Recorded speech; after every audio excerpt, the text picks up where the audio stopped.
You're saying, Your Honor, you're saying this is a criminal matter? Yes. Okay, well then we need the corpus delicti. You have the identification of the person, which is me, but you don't have a person saying that they were hurt or damaged, or the crime that's saying what I did to hurt or damage the person. So how do you have a crime?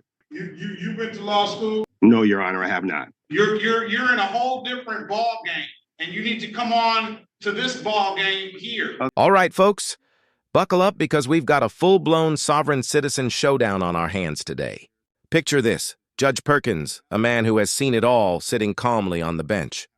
Across from him, a defendant who woke up this morning, looked in the mirror, and decided he's suddenly a constitutional scholar. Forget law school, forget reality, and this guy thinks YouTube tutorials and a couple of Google searches have turned him into the next Supreme Court justice. The case kicks off with the defendant demanding something called corpus delicti. I'm going to give you a $0 bond. And I'll recall the warrant. What is your motion, sir? I have a motion to strike and dismiss. What are the bases? Basis of federal rules of civil procedure. Number one, there's no claim. There's no ratification of the claim. There is a claim. There is a. You want me to read out I waived the reading of the information. You want me to read the claims, the allegations that have been made into the record? Do you need me to do that? No, I don't. No, I don't, Your Honor. I deny your motion on that basis. What else do you have to say? What else? You deny my motion because of what, Your Honor? Yes. There is no real. I denied your motion because there is a and this is criminal procedure, not civil procedure. But I denied your motion because there is an allegation here. You're saying, Your Honor, you're saying this is a criminal matter? Yes. Okay, well then we need the corpus delicti.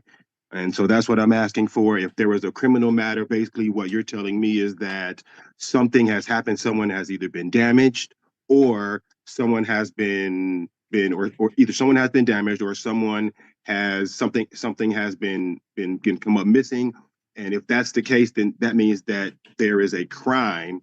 And if there's a crime, then there is what do you have that's saying that I did the crime? What you're saying that I created this crime that hurt this person, and if I hurt this person and I created the crime, then a third thing that you have to have is the identification of the person. You have the identification of the person, which is me, but you don't have a person saying that they were hurt or damaged, or the crime that's saying what I did to hurt or damage the person.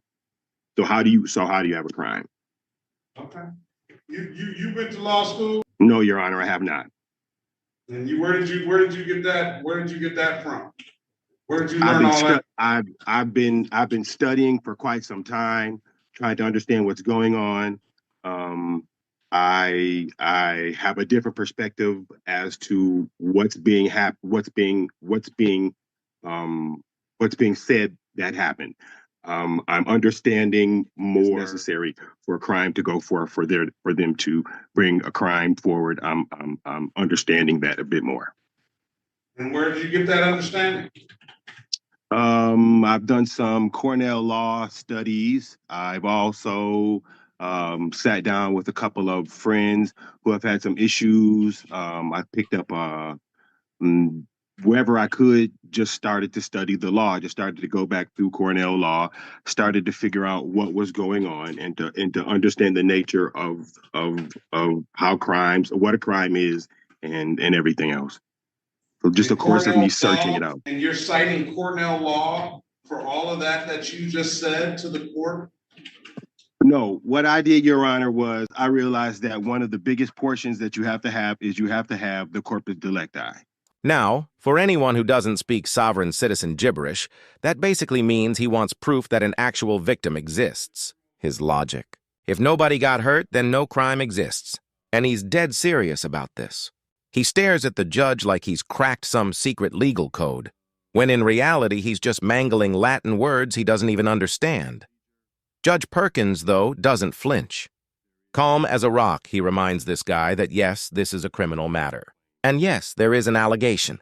Driving without a license, no insurance, failing to register his vehicle, the list goes on. Real crimes, real charges. But our sovereign friend here isn't hearing it. He keeps hammering on about no victim, no crime, like a broken record. And then, get this. The judge finally asks him, "Where exactly did you learn all this?" And the guy admits it. And that is in when you're being charged criminally. What is a corpus delicti? What do you mean, what is the corpus delicti? What is your understanding of what corpus delicti is? That is the corpus delicti is the law that's saying that there is a crime that's being committed. So in order to do that, you have to show the corpus delicti, which is you saying this is what happened. This is how this person was damaged. So, there is no the person. Officer on this day, on these dates, because I got a lot of them, said that I you object. drove. I object. The officer works. Okay, I apologize, Your Honor. I apologize, Your Honor. My apologies. The officer says that you drove a vehicle that wasn't registered and wasn't titled, or titled and or untitled, that you drove without a valid driver's license, that you drove without valid insurance. Again, on a different occasion, they allege that you drove without a valid driver's license and no insurance. And then on a different occasion, they allege that you drove without unregistered or untitled or both, and drove without a valid driver's license, repeat offender, that you failed to have a trailer plate, and that you failed to secure a load on your vehicle. And on another occasion, on the same occasion that you failed to secure, that they allege you failed to secure the load, failed to have a trailer plate on your vehicle, that you didn't provide a valid driver's license. So those are the crimes. And in the state of Michigan, whether you agree or not, they are crimes. So based on your motion and all of that stuff you talked about, corpus delicti and things like that, the court denies the motion. Okay, based on those reasons I just said. Now, how do you want to move forward? Because wait a minute, I'm not finished. My apologies, Your Honor. How do you want to move forward? Because in my experience, someone that comes into court, as you do, you do not want to take an offer. You do not believe that you need to have plates or registration or insurance. And you just disregard all of that portion of the law, and either you are going to move forward by having a trial, or you're going to take a deal. What do you want to do, sir? Your Honor, first I want to put my objection on the record. And at that point, whatever your objection is noted. What do you want to do, sir? Do you want a trial? You have two options: trial, or you want to take a deal. Your Honor, I request a jury trial. A jury trial. A jury trial, yes, Your Honor. Very good. He confesses he's been studying law through Cornell's website and chatting with friends. That's it. No classes, no credentials, just internet law school. Honestly, it's like watching someone argue with a chef about cooking when their only training is microwaving ramen. Painful. But here's the kicker. After all this nonsense, he demands a jury trial for traffic violations. I kid you not. He actually wants 12 strangers dragged into court to hear him argue that license plates and insurance don't apply to him. You can practically hear the sigh in Judge Perkins's voice as he grants the request, already knowing this guy is setting himself up for total embarrassment. And trust me, what happens next only makes him look even worse. You know what I want to ask, Mr. Gray, and you can choose to answer it or not. Yes, Your Honor. But what I surmise and what I've heard, and I don't know if you're alleging the same thing, is that and you basically did allege the same thing, that no crime has been committed because no person has been, the people of the state of Michigan are in danger of you driving without the proper documentation or anything like that. But I don't, and I'm gonna surmise, and you can correct me if I'm wrong, that you're gonna say that that there's no jurisdiction to be able to pull you over because no one has been injured. Is that correct? I think that what I'm saying is that the city of Detroit had an officer pull me over to say that you're not following these rules. And my stance is, okay, well, then that's fine. If we're following rules, then therefore, let me make sure that you as well as are following the rules, because if I don't do that, then freedoms are lost.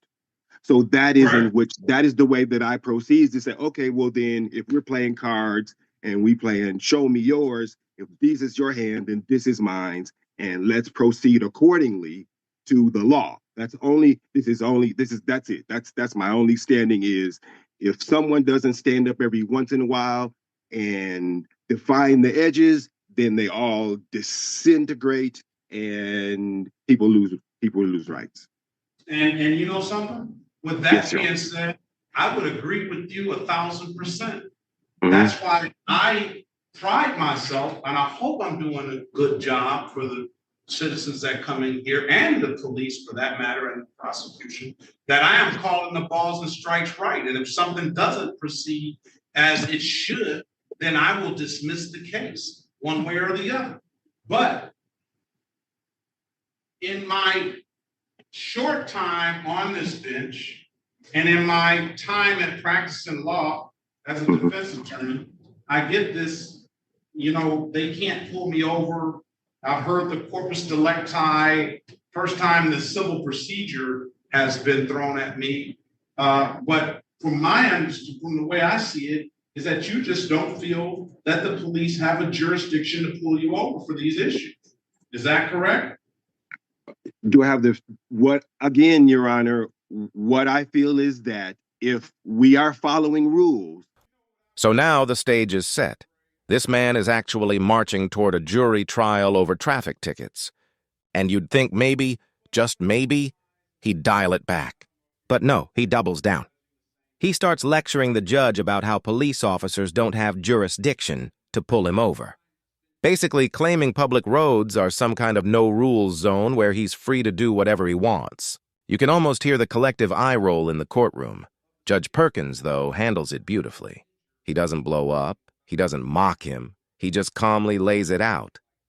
Look, sir, the people of Michigan are in danger when you drive without insurance, without registration, without following the law. That's the reality. He's spelling it out as simply as he can.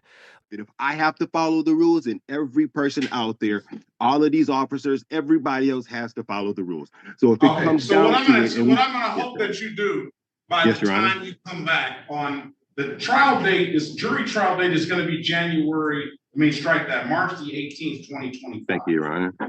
You're probably going to have an audience because everybody follows me on these cases all the time. I understand. All right, and I don't know if that's what you want, but we're gonna do that. It's not that. March the 18th, 2025. We're gonna have a final pre-trial date. Final pre-trial. This is to you, Mr. Bowman, especially the day before, on February 17th, 2025 at 8:30. So Mr. Gray and Mr. Bowman, Mr. Bowman, I need you to have all your officers appear on that date. Who's ever going to state these allegations, so that we know that we're not just summoning the people of the city of Detroit to a jury that's not actually going to go. So all parties must appear, and that can be via Zoom. And the trial is going to be in person. All right. All parties must appear on final pretrial date and obviously on the trial date. And what I would implore you to do is you need to figure out the right game. because it doesn't sound like you're playing the right game. I understand, Your Honor. I appreciate, first and foremost, let me say, I appreciate the dialogue. I appreciate you sitting here and engaging with me at this level. So I recognize what you're saying, and so yeah, I guess it's to the table we go. So yeah, but get your game in order, because I'm just giving Yes, you sir. a little heads up. If you come Yes, in sir. with that game on the jury trial date, then more than likely you'll lose, unless you can find one of those jurors or a couple of those jurors or even all of them to have some sympathy for you, sir. I don't know. I got a whole basis for understanding, and so yeah, if you know Well, it that is basis what it that is. you outlined shortly today is not. What was flawed in my what was flawed, Your Honor? What is We flawed already in my? discussed it.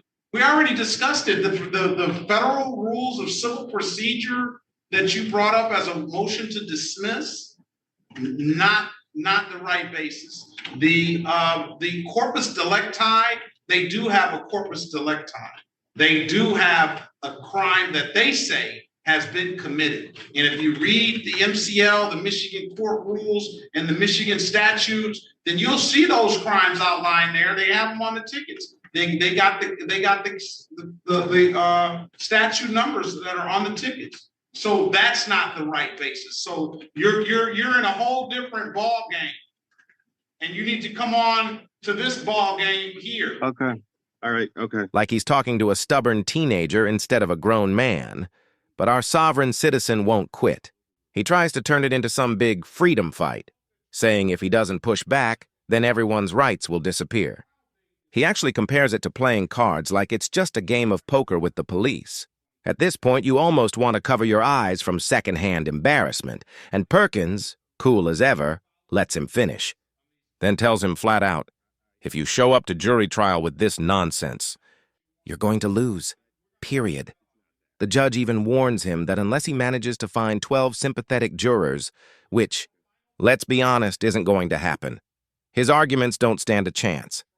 He's essentially handing this man the rule book, and the guy still insists on playing his own made-up sport, and that's where the real suspense kicks in, because this isn't over. This sovereign citizen now has a jury trial date locked in, and Judge Perkins has made it clear. Show up prepared, or you're walking straight into a disaster.